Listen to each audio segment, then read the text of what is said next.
Sahana Vavatu. Sahana. Namasté, bonjour, je m'appelle Philippe, j'ai créé ce podcast pour partager avec vous certaines pépites de la philosophie et de la pratique du yoga, mais aussi parce que je souhaite partager ma passion qui m'anime depuis 25 ans. Alors si vous souhaitez en savoir plus, si vous souhaitez une information plus traditionnelle et parfois un peu décalée, je vous invite à écouter ce podcast et à le partager. Sans transition, l'épisode d'aujourd'hui s'appelle « L'écureuil et le colibri » qui provient du titre de deux contes dont nous allons parler aujourd'hui. Le premier conte s'appelle « Le colibri » et le deuxième conte s'appelle « L'écureuil ». Donc le conte sur le colibri, vous en avez déjà tous entendu parler par feu Pierre Rabhi, qui était un très grand écologiste. Et ceci pour mémoire, je vais vous raconter ce petit conte, un petit résumé que voici. Un jour, il y eut un immense incendie de forêt. Tous les animaux, terrifiés, atterrés, observaient impuissants le désastre. Et seul le petit colibri s'activait, allant chercher quelques gouttes avec son bec pour les jeter sur le feu. Après un moment, le tatou, agacé par cette agitation dérisoire, lui dit « Colibri, tu n'es pas fou? Ce n'est pas avec ces gouttes d'eau que tu vas éteindre le feu. » Et le colibri lui répondit « Je le sais, mais je fais ma part. » Le tatou poursuivit « Colibri, sais-tu que plusieurs centaines d'hommes armés de lance-flammes sont en train d'allumer des feux partout à travers ce qu'il reste de forêt? Ils ont aussi empoisonné l'eau que tu tiens dans ton bec. » Mais le colibri qui volait vers les flammes était déjà loin et n'entendait plus. Soudain, un sanglier entreprit de charger les hommes. De ses défenses, il perçait les réservoirs d'essence et les jambes des pyromanes. Le tatou, découvrant la scène, effrayé, dit aussitôt au sanglier « Mais tu es fou, tu discrédites les efforts du colibri. À mettre les humains en colère, tu risques ta vie et celle de tous les animaux de la forêt. » Et le sanglier lui répondit « Réveille-toi, tatou, je fais ce qui est nécessaire. » Alors quel est le lien entre notre colibri qui fait tout ce qu'il peut pour rétablir une forme de justice et pour se battre contre ici l'incendie qui symbolise le changement climatique, et notre écureuil qui est un peu plus ancien puisqu'il provient d'une des grandes épopées indiennes qu'on appelle le Ramayana, ou plutôt il a été ajouté par la suite à cette épopée. Mais trêve de bavardage et voici le conte. Rama, prince noble et courageux, part à la recherche de Sita, son épouse enlevée par le démon Ravana. Pour rejoindre Lanka, où Sita est prisonnière, il doit traverser un immense océan. Son armée de singes et d'ours, menée par le vaillant Hanuman, s'affaire à construire un pont gigantesque. Les pierres lourdes et massives sont jetées une à une dans les flots, formant une passerelle vers l'île lointaine. Mais au milieu de ce tumulte, de tout petits écureuils viennent aussi apporter leur aide.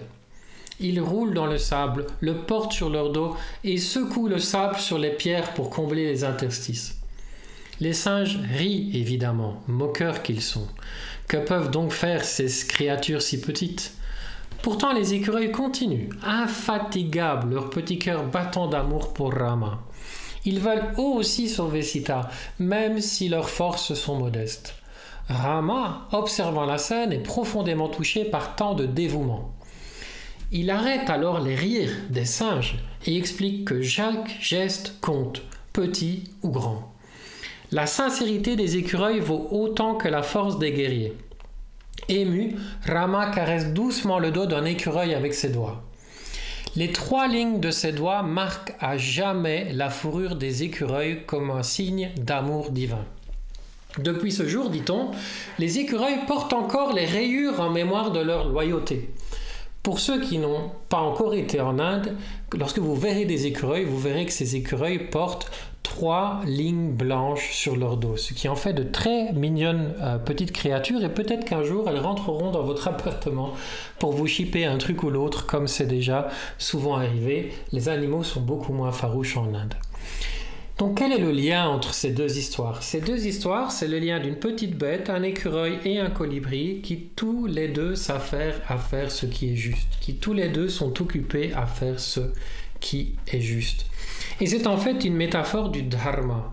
Le dharma en Inde, c'est la mission de vie qu'on a. Et cette mission dépend de qui on est, de ce qu'on a dans le cœur. C'est ce qu'on a envie de faire. C'est ce que les philosophes contemporains expliqueraient en disant que c'est donner du sens à sa vie. Comment est-ce qu'on choisit ce sens qu'on veut donner à sa vie? On cherche en soi, on cherche dans son cœur, on cherche son dharma. Et ces deux histoires sont particulièrement intéressantes dans la mesure où on voit qu'on ne choisit pas son dharma parce qu'il y aura beaucoup de sous à la fin. On ne choisit pas son dharma parce qu'il est plus lumineux, parce qu'il donne plus de prestige. Il y aura toujours un dharma plus grand que le nôtre. Il y aura toujours un dharma plus petit que le nôtre. Mais on voit que les deux seuls animaux qui sont réellement en paix et qui sont calmes et qui sont concentrés, ce sont le colibri et l'écureuil. Ça se voit parce qu'ils ont trouvé leur activité dans leur cœur, et même si c'est difficile, et même s'ils ne vont pas arriver au bout de ce qu'ils souhaitent, même s'ils le font seuls, eh bien ils se dédient à leur dharma. Et ça, c'est vraiment l'idée en Inde qu'on a tous quelque chose à faire sur cette terre. On a tous une place, on a tous une vibration à apporter quelque part, et on doit le faire. Et en le faisant, on va se concentrer, on va se calmer, on va s'apaiser et on va même aller chercher des forces pour pouvoir faire son dharma. On va essayer de se fortifier et de chercher plus de ressources pour le faire.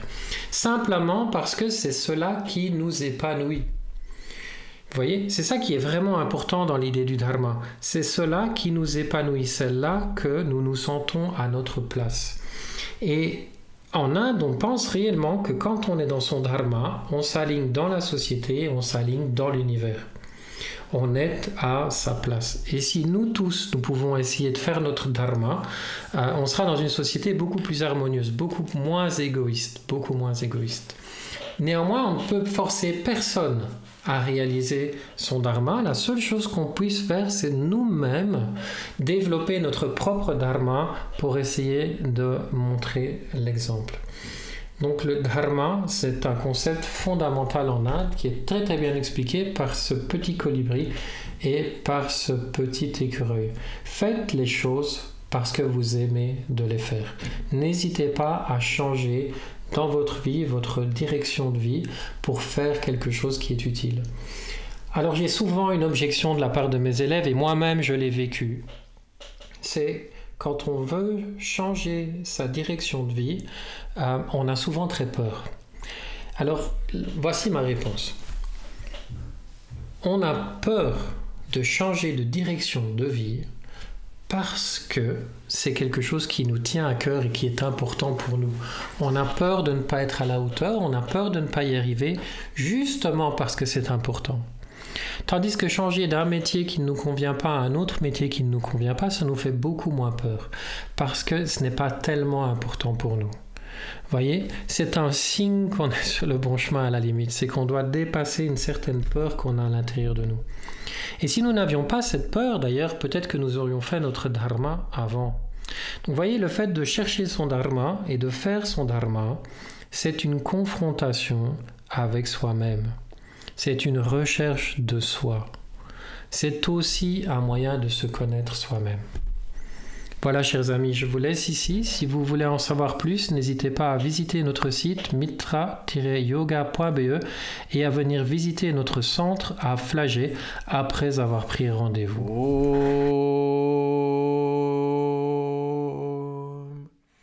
Shanti, Shanti, Shanti.